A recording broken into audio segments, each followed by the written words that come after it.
I'm here in Southern California, actually been my whole Christian life, and it's kind of, I don't know if you call it a hotbed, but it certainly is a center for a certain understanding of end times theology. It's called premillennial, pre-trib approach to the end times.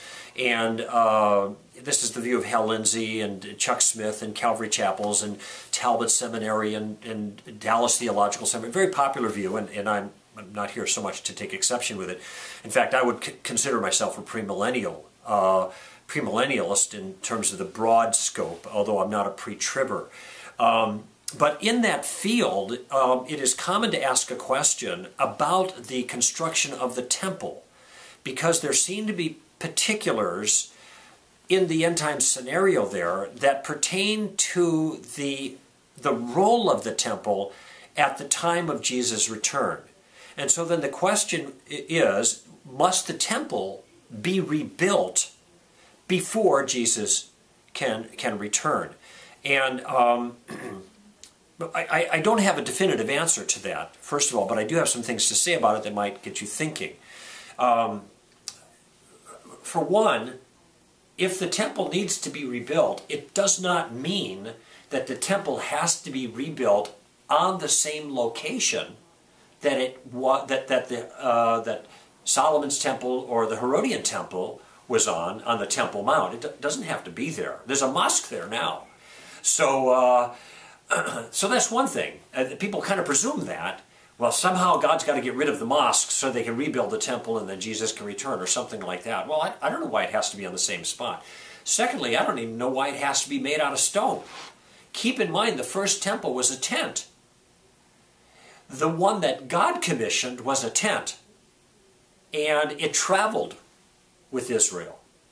It wasn't until David expressed the desire to build a permanent home that a formal temple was even countenanced. David didn't build it. Solomon did the first one. That was destroyed by Nebuchadnezzar. And then the Herodian temple was built then and finished right at the time of Jesus' ministry. This one was destroyed in 70 AD.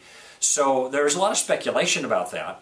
And I just want to make the point that if your theology requires the rebuilding of the temple, there is nothing that requires that it be rebuilt on the same spot as the old temple, or that it even be made out of stone. It could be a tent, just like the original temple was. So keep that in mind. One other little thought, and that is it's common to argue for the pre-trib rapture by saying that God or Jesus can return at any moment in history. This is part of the detail. It's called the imminent return of Christ.